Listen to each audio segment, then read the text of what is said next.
Hi, welcome to our channel where we share the most intriguing stories.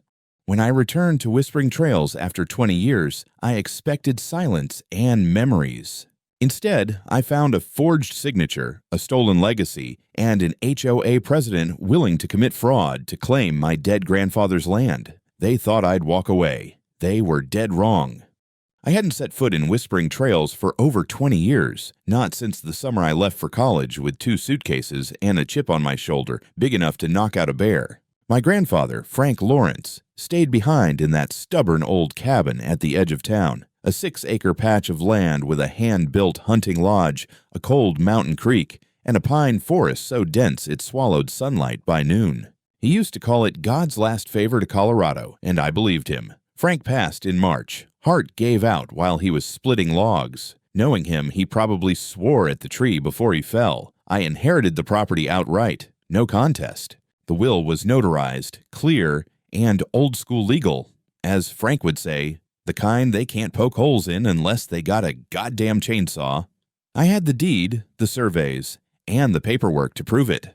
3 months later, I rolled back into Whispering Trails in a black pickup with Denver plates, a cooler full of beer, and zero patience for HOA politics. I wasn't here to renovate or flip it. Not yet anyway. I needed space. I needed silence. And more than anything, I needed to stand inside the last place that felt like it had meaning before I buried my own soul under a pile of tech startups and venture capital spreadsheets. The cabin hadn't changed. The porch still creaked like a cranky old man. The rusted weather vane still spun with a wobble. I stayed quiet the first 2 days, just chopping firewood, walking the property lines, and fixing up the shed roof before it collapsed under its own pessimism.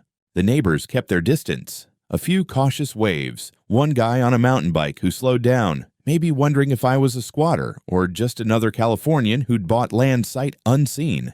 I didn't care. The air smelled like wet soil and pine needles. That was enough. Then, on the 3rd morning, I found an envelope taped to the gate. No stamp, no return address, just a gold-embossed seal with 3 trees and the words Whispering Trails Community HOA. I opened it right there, leaning on the fence post, coffee in one hand, letter in the other. Dear occupant, it began, always a good sign. According to Section 34 of the Whispering Trails Development Plan, the property at address is deemed to be unclaimed community land under Conditional Legacy Clause B due to the failure of the last known occupant, Frank Lawrence, to officially opt in or opt out of HOA inclusion prior to death. Therefore, this land is now considered part of Whispering Trails Community Holdings and will be repurposed per the Veterans Memorial Initiative. Please vacate any personal effects or structures from the premises within 10 business days. Sincerely, Karen M. Flynn, President, Whispering Trails, HOA. I read it 3 times, then a 4th, just to make sure I wasn't still asleep and dreaming of Kafka after too much bourbon. My coffee went cold in my hand. 10 minutes later, I was behind the wheel, driving into town. The HOA office sat in a beige building next to a pet grooming salon called Posh, which seemed ironic given how dirty this move was. I walked in with the full binder, deed, inheritance certificate, notarized will, survey maps. Everything Frank left me was in that folder, clean and above board. Inside the office, a woman sat behind the desk, mid-50s, blonde bob, expensive glasses that screamed, "I carry pepper spray," and a superiority complex. She didn't look up until I dropped the binder on the counter like a judge's gavel. "You're Karen Flynn?" I asked. She blinked once, slowly. Like I was a fly, she was deciding whether to swat or tolerate. "I am. Do you have an appointment?" "No, but you mailed me a piece of fiction that says you now own my grandfather's land. So, here I am bringing you the facts."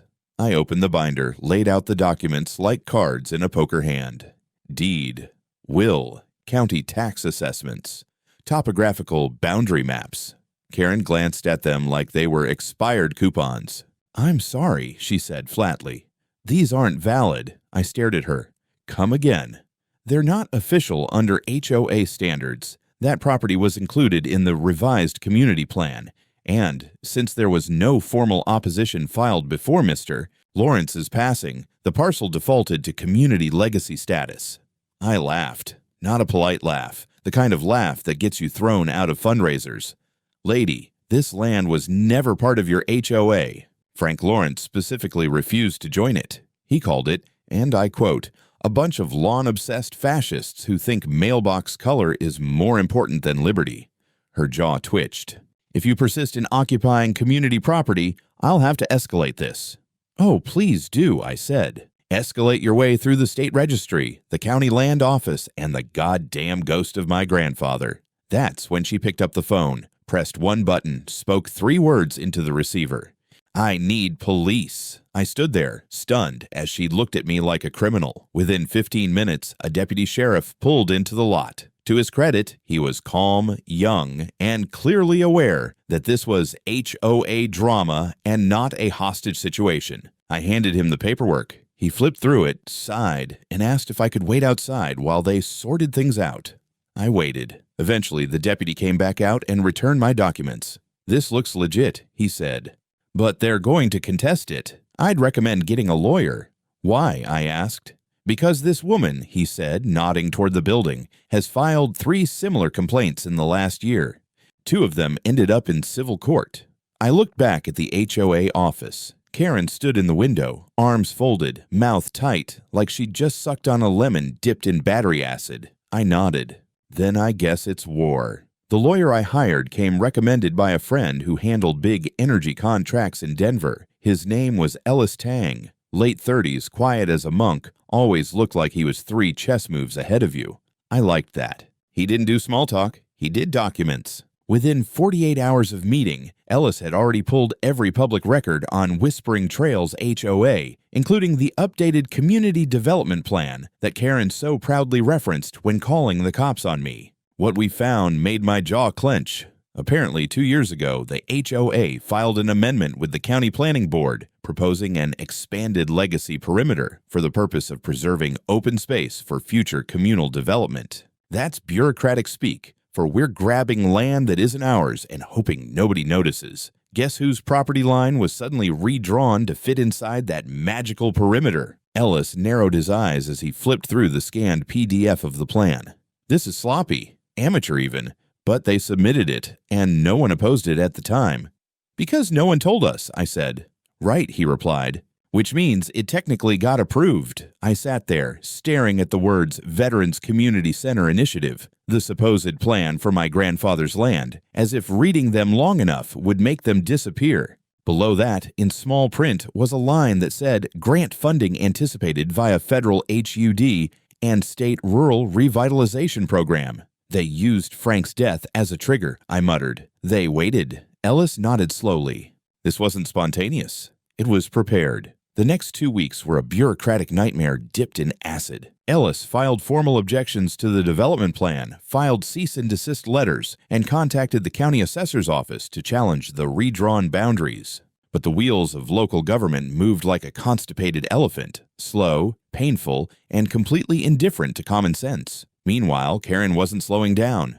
First came the notice tacked to the gate, community use area, subject to HOA regulation. The next day, I woke up to find 2 HOA board members, clipboards in hand, wandering around the edge of my property. I told them if they took one more step past the no trespassing sign, they'd be stepping into a lawsuit. They left, but that was just the start. That Friday, I received a certified letter from the County Department of Land Management. It said that due to pending title clarification, my parcel had been designated as provisionally administered land, which meant that Karen's grubby fingers were officially wrapped around the bureaucratic neck of my inheritance. Ellis's voice was tense on the phone. They're trying to create a paper trail that casts doubt on your ownership. It won't hold in court, but they're forcing us to play defense. I swore so loud the neighbor's dog stopped barking. Then came the real punch. Karen filed an actual lawsuit. Not against me personally, not yet, but a petition for custodianship over the property through a clause buried in HOA bylaws called community stewardship over neglected assets. According to their narrative, the property had been unoccupied for a statutory period of 6 months and therefore fell into a liminal zone of shared jurisdiction. Ellis sent me the document with the subject line, "You're going to love this." In her affidavit, Karen claimed that the property had no clear stewardship since the passing of Mr. Frank Lawrence, and had been maintained only minimally, suggesting intent to abandon. She included photographs of downed branches near the creek, a leaning fence post, and, I kid you not, my trash bins being out past the designated collection day. I wanted to scream. Instead, I sent Ellis every document I had, time-stamped utility bills, photos of me clearing brush, Amazon receipts for a new water pump, everything short of a selfie of me kissing the foundation. Ellis filed a counter-motion. But the damage was done. Karen had forced a procedural lock. The county issued a temporary management order in favor of the HOA, pending judicial review, which meant I couldn't make structural changes to the property without HOA approval. I couldn't even repaint the cabin without filing a formal request to the same group of suburban warlords trying to steal it. They sent an email the next day, reminding me that earth tone paint colors are preferred under Article 17 of Community Guidelines. I replied with a picture of my middle finger holding a brush dipped in black. By the end of the month, Karen had applied for a development grant from the State Rural Revitalization Fund. She wanted to repurpose the land for a Veterans Wellness Park and Reflection Center, using my grandfather's status as a Korean War veteran as the justification. The audacity made my skin crawl. She weaponized Frank's memory like a PR tool, and worst of all, it was working. A local news blog published a soft piece about the HOA's commitment to honoring legacy land. There was a photo of Karen holding a folded American flag she claimed was recovered from the property. That flag was mine. Frank's. It had been in the attic since the funeral. I was done playing defense. I always knew money could move mountains. I just never expected to find one built on my own name. It started with a throwaway comment Ellis made during a strategy call, late one night after he'd spent 8 hours combing through county budget records and HOA financials. You know, he said, sipping what had to be his 5th cup of coffee, "It's weird. The HOA's legal fund tripled its reserves 2 years ago, right around the time they expanded their development plan. The timeline is suspicious." I leaned back in my chair, staring at the screen. "Where'd the money come from?" Ellis shrugged. "It's routed through a nonprofit, Whispering Trails Development Initiative. Big donors, mostly anonymized." The name tickled something in my memory. I opened the old email archives tied to my investment firm, a cluttered mess of pitch decks, reports, and board memos. After about an hour of searching, there it was. WTDI, Opportunity Fund Class C, one of my trust's minor holdings, a feel-good fund, rural revitalization, community wellness, total tax write-off. My CFO probably greenlit it without a second thought. I clicked deeper. Investor Kane E. Lawrence. Primary. Contributed $1.6 million via Den Venture Capital Partners Trust, D. My stomach dropped. I wasn't just some guy they were trying to screw over. I was paying for the pleasure. I called Ellis. "Jesus Christ," he muttered after I explained it. "You're not just funding the HOA's operations. You might be paying for Karen's lawyers." That was the moment something in me snapped. Within 48 hours, my financial manager had drafted the necessary pullback orders. The trust froze all ongoing disbursements to WTDI, citing material conflict of interest and misuse of charter intent. I ordered a forensic review of all grant allocations issued over the last 3 years. Then I made it public. I sent a letter that notarized, sharp, and designed to bleed to the HOA board, the Development Fund's board of directors, the local media, and the Colorado Attorney General's office. Effective immediately, all funding previously granted to Whispering Trails Development Initiative through the Den Venture Capital Partners Trust is suspended pending investigation of fiduciary misconduct, unauthorized use of grant money, and potential fraudulent land acquisition under false pretenses. I ended it with one line in bold. I refuse to bankroll corruption designed to steal my grandfather's home. The fallout was instant. Karen called a special emergency board meeting. Locked doors, no press. But it was too late. Reporters were already knocking. The story broke that afternoon. Investor freezes HOA funding amidst land theft scandal. My name was front and center. I didn't mind. Let them see it. Within a day, the fund's account was under audit by both state and federal regulators. The state attorney general's office issued a statement. "We take allegations of fraudulent land acquisition and improper grant usage seriously. A preliminary inquiry has been initiated." Karen tried to spin it, released a tone-deaf statement about commitment to community integrity and temporary funding interruptions. but her voice trembled at the press conference, and for the first time, the tight veneer of control cracked. That weekend, I got an anonymous email, no name, no signature, just scanned PDFs, internal emails between Karen and the fund's now silent executive director. One line jumped out. If he ever figures out the WTDI link, kill the Veteran Center narrative immediately. She knew. She knew exactly who I was, where the money came from, and how fragile her little empire was. She didn't care. She planned to milk the fund until the property was flipped, sold to some civic redevelopment shell, and her hands washed clean. Too bad for her, I wasn't in the mood to stay clean. I filed 2 new actions, one federal complaint with HUD's Office of Inspector General and another with the Colorado State Auditor. Ellis called in favors. We got a meeting with a regional HUD investigator who didn't like fraud, especially when it involved abusing veteran programs. By the end of the meeting, he'd ask for everything: grant files, emails, HOA, meeting minutes, property assessments, even photographs of the land. That was the moment we turned from defendants into aggressors. Karen must have felt it. The next day, someone in a gray Lexus tried to accidentally clip the back end of my truck in the grocery store parking lot. It didn't work, but the message was clear. So I left my cabin lights on that night, but sat in the dark with a loaded shotgun across my lap, just in case. Frank wouldn't have blinked. Neither did I. Then came the real twist. Ellis called, his voice tight. "You're going to want to sit down." I was already sitting. One of the documents in the HOA's legal submission, the one they claimed your grandfather signed, the affidavit declining HOA opt-out back in the 80s. Yeah, it's fake. The notary listed on it, disbarred 5 years ago. Convicted of forgery. We have a certified expert review confirming the signature is fabricated. For a long second, I didn't speak. Then I started laughing. Loud, deep, bitter laughter that felt like it belonged to someone else entirely. They'd forged a dead man's signature to steal his land, and they did it using a known criminal. I leaned back, stared up at the wooden beams of Frank's old ceiling, and said out loud, "You picked the wrong goddamn grandson." The day the auditors arrived at the Whispering Trails HOA office, I drove into town just to watch. 2 black Suburbans parked outside the beige stucco building like harbingers of administrative death. 3 agents stepped out, 1 from the Colorado State Auditor's Office, 2 from HUD's Regional Enforcement Unit. Suits, badges, briefcases. The kind of people who don't knock. They inform. Karen stood at the door when they entered. I could see her through the glass. For a woman who loved control, she looked like someone whose teeth were about to fall out mid-smile. The moment her eyes met mine across the parking lot, I gave her the same wave she once gave me when I brought in Frank's deed. Open palm, no warmth. Ellis called me an hour later, voice practically buzzing. They pulled everything.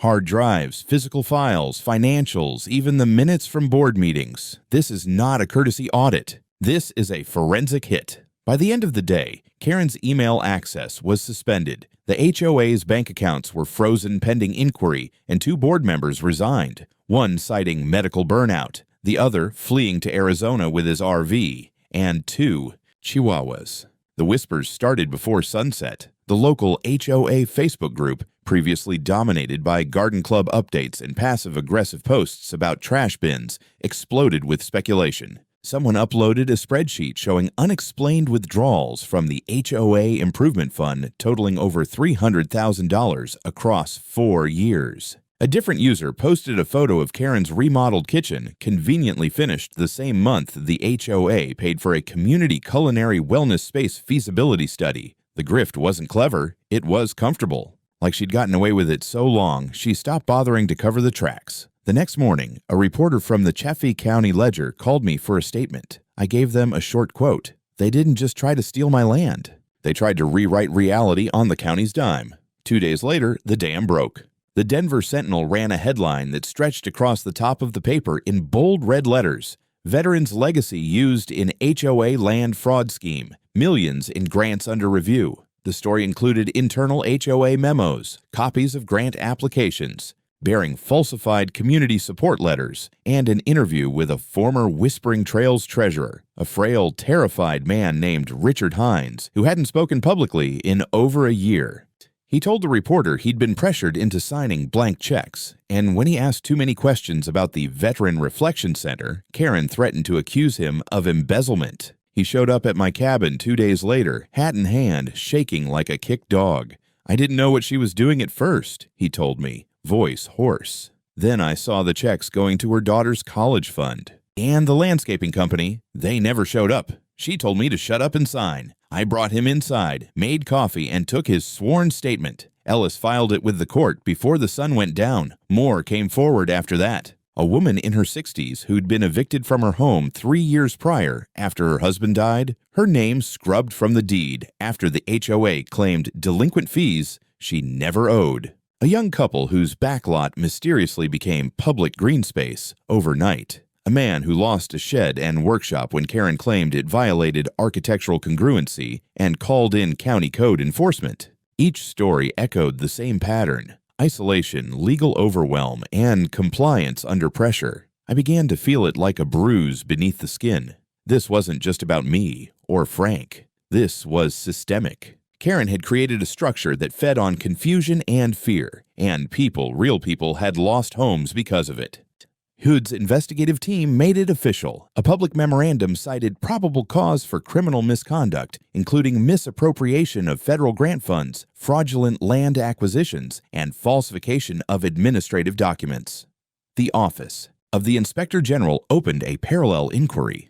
The HOA, in a desperate PR move, tried to distance itself from Karen, issuing a statement that said, "Individual actions do not reflect community values." But it was too late. At the next community meeting, hastily relocated to a school gymnasium because the HOA office was now sealed, Karen walked into silence. No applause, no nods. Just 50-plus homeowners staring at her like she was something they found under a rock.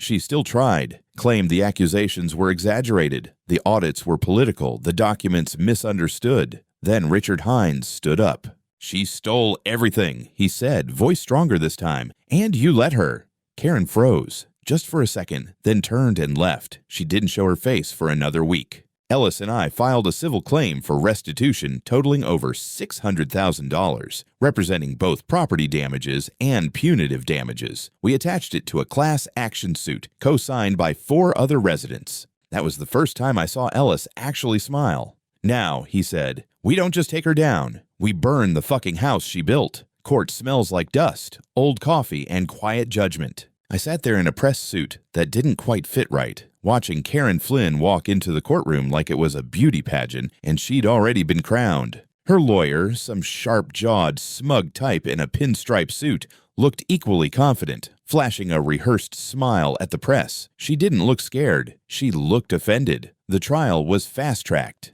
Between HUD's formal referral, the Colorado State Auditor's findings, and the civil class action my lawyer had filed, the court had more than enough incentive to prioritize the case. The courtroom was packed. Reporters, neighbors, former HOA members, even a few people who had quietly suffered in silence until now. This wasn't just about land anymore, it was about power. The kind of power that thrives in cul-de-sacs, hidden behind bylaws and garden regulations. Ellis, cool as always, laid out our case in opening arguments. "This is not a dispute over grass height or mailbox paint," he told the jury. "This is organized fraud, the deliberate misuse of federal funds, the falsification of public documents, and the systemic abuse of homeowners who trusted a community organization, only to be exploited by it." Karen's team tried to paint her as a passionate community leader who had been misled by incompetent board members and overwhelmed by the scope of her responsibilities. They leaned hard on the idea that she was merely executing decisions made by others. She never signed checks, they said. She only followed board votes. She didn't personally benefit. That's when Ellis dropped the receipts. Bank transfers to her personal account, labeled board stipend reimbursement. HOA checks used for community event decor that matched invoices from a Vermont hotel. A wire to a private college under the name of her daughter. The jury stared in silence as each one flashed on the overhead monitor. Then came the bombshell, the affidavit Karen submitted months ago, claiming my grandfather had tacitly consented to HOA jurisdiction. Ellis passed it to the court clerk. It was our turn to weaponize the forgery. Ellis called a forensic document analyst to the stand. Calm, gray-haired, steady hands. He testified that the notary listed on the affidavit, a Clifford R. Mendez, had been stripped of his license 5 years ago for document fraud. The signature didn't match any verified samples. The stamp was a fake, purchased from an online vendor who coincidentally had records of shipment to Karen's P.O. box. Karen's lawyer objected, of course, claimed the document had been provided by a third party and that Karen had no knowledge of its authenticity. But the damage was done. The judge asked Karen directly if she'd reviewed the document before submitting it to the county as evidence. She said yes. The courtroom was dead silent. That's when things got dicey. During cross-examination, Karen's lawyer pulled out one of our own exhibits, my grandfather's notarized will, and claimed that document had inconsistencies in the notary seal. Ellis stood up so fast his chair nearly tipped over. Objection. The judge allowed it, with hesitation. I sat frozen as the court brought in a different handwriting analyst, a court-appointed one. She reviewed the document, tilted her head, squinted. I see a mismatch on the seal pressure, she said carefully. The signature looks legitimate, but I cannot confirm with full certainty that the seal is original. The oxygen left my lungs. A murmur rippled through the courtroom. For a few terrifying minutes, everything we'd built, every affidavit, every filing, every headline, felt like it might unravel under one grainy stamp and a broken notary seal. The judge called a recess. I stepped outside, pacing the marble floor of the courthouse like a man waiting for the executioner to tap him on the shoulder. Ellis was already on his phone. He didn't say a word, just listened, then hung up. He turned to me. "We got him." "Who?" "The original notary, the real one. He moved to Arizona, retired." "But we found him." 2 hours later, an old man named Gregory Stone, sunburned, ponytailed, and proudly wearing a T-shirt that said, "Notary publics do it by the book," walked into the courtroom and confirmed under oath that he had notarized Frank's will. He even had his original notary log with Frank's signature, thumbprint, and a photo from that day. I nearly collapsed. Karen, on the other hand, looked like someone had just flipped her soul inside out. The trial resumed. The court reinstated the will. Ellis gave the closing argument like he'd been waiting his whole life for it. This woman tried to erase a man's legacy to build a monument to her own ego. She didn't just break the law, she broke the public trust. The jury didn't take long. They found Karen Flynn guilty on all counts: fraudulent use of federal funds, forgery of legal documents, unlawful seizure of private property, abuse of fiduciary duty as president of a nonprofit, obstruction of justice. The judge ordered her immediate remand to custody pending final sentencing. She stood, trembling, lips tight, as the bailiff took her by the elbow. I didn't smile. I didn't gloat. I just watched the door close behind her and thought, that sound? That's justice locking itself in for the night. Sentencing was scheduled 3 weeks after the verdict. The courtroom was quieter this time. Fewer reporters, no cameras, no murmuring HOA loyalists. Just a few residents in the pews, some with arms crossed, others holding folders of their own evidence, as if still afraid it might all slip away. Karen entered in a beige jail-issued pantsuit, hands cuffed at the front. The dye in her hair had started to fade, revealing gray at the roots. She looked smaller than I remembered, not physically but in presence. Like someone who had once stood on a self-built pedestal and now realized the whole damn thing was made of cardboard and lies. The judge was firm, calm, and visibly exhausted from the circus she'd presided over. Before the sentence was delivered, victims were allowed to speak. First was Richard Hines, the former treasurer. His voice cracked halfway through, but he kept going. "She made me complicit. I lost my reputation, my friends. People thought I was stealing.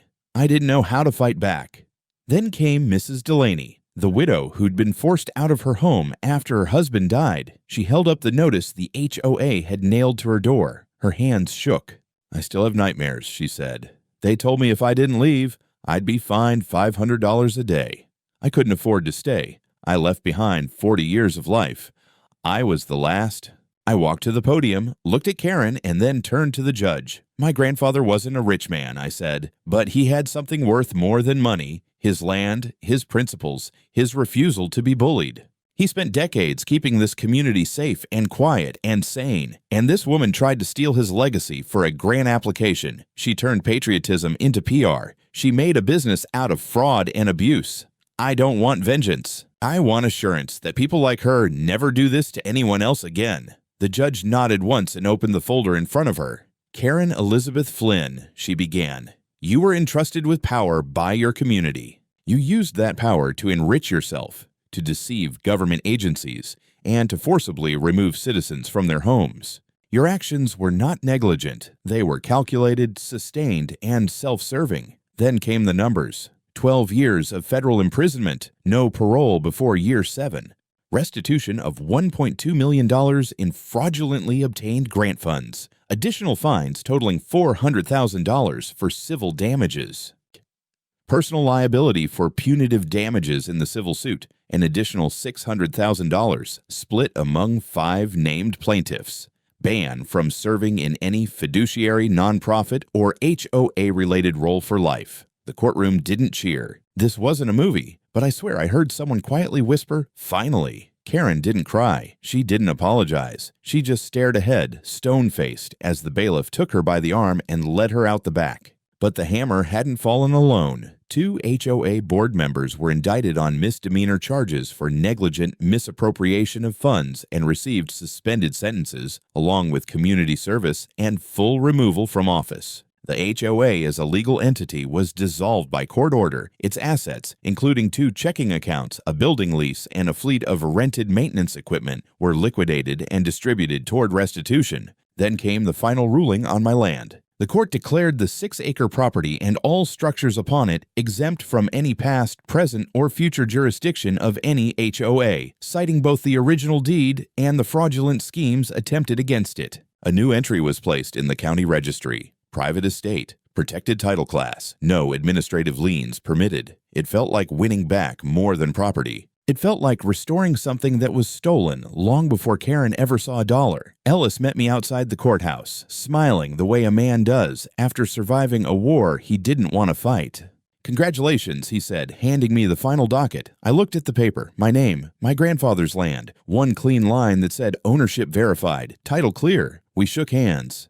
The kind of handshake you only do when it cost both of you too much to get here. For the first time in months, the land was quiet again. Not the silence of threat, not that brittle tension I'd grown used to, like waiting for a phone to ring with bad news, but the honest quiet of nature, trees breathing, creek running, wind pushing through pine needles like fingers over strings. I stood on the back porch of the cabin, coffee in hand, and listened to it like I was learning a language all over again. The court had cleared the property. My name was on every line that mattered. The deed, the title, the protected status. I could have walked away, sold it, flipped it, made a tidy profit, gone back to my condo in Denver and let this entire saga become a dinner party anecdote. But I didn't. Because no matter how much money I'd made in the last decade, no asset in my portfolio ever felt as earned as these 6 acres of raw, stubborn land. So I stayed. At first, it was just cleanup. Tearing down the fence posts Karen's goons had installed, repainting the cabin, replacing a broken pane in the loft window where a branch had punched through last winter. The place needed work, but it responded to care the way old things do. Slowly, with patience, as if testing whether I meant it. The mailbox still had Frank's name on it.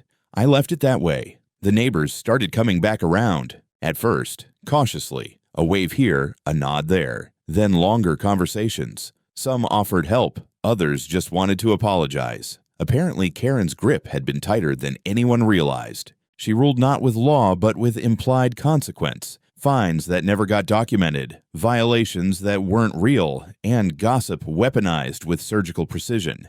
They were ashamed. I didn't blame them. It's easy to doubt yourself when someone speaks with confidence and holds a clipboard. One afternoon, a teenage girl, maybe 16, knocked on the cabin door. She said her grandmother had lived in Whispering Trails before being coerced into selling her house at a discount after missing a few HOA payments. Her voice trembled when she spoke, but her eyes were steel. "She cried when she saw what you did," the girl said. "She said you made it okay to be mad. That hit harder than any verdict, so I made a decision." I contacted a few people I knew, not venture capitalists or real estate sharks, but folks who cared about legacy, community, and impact. Together, we formed a private foundation. No HOA, no board of Karens, just a simple unincorporated trust with one mission: protect the land and honor its stories. We called it the Whispering Trails Veterans Heritage Center. Not a park, not a museum, a living space where veterans and their families could come for weekend retreats, storytelling workshops, and memorial hikes. Not a government program, not a campaign for votes. Just a piece of soil that would never again be stolen, distorted, or leased to the highest bidder. Ellis helped structure the legal entity. I filed the paperwork myself. We held the first event in late September, a small gathering, just 15 people. Campfire, coffee, one guitar, and an old black and white photo of Frank sitting on the porch with his hunting rifle across his lap and a smile that said, "Come take it." I kept the crowd small on purpose. Bigger would come later. I even invited the new interim mayor, a younger guy, skeptical of HOA overreach, who'd quietly started drafting new policies on nonprofit accountability in unincorporated communities. He stood beside me during the opening remarks, looked out at the forest, and said, "You know, this place feels real." "It is," I said, "because it never sold out." That night, I stood at the edge of the creek and looked up at the stars. For the first time since Frank passed, I felt like I wasn't just surviving his absence. I was living in the echo of his defiance. This land had teeth. And finally, so did I.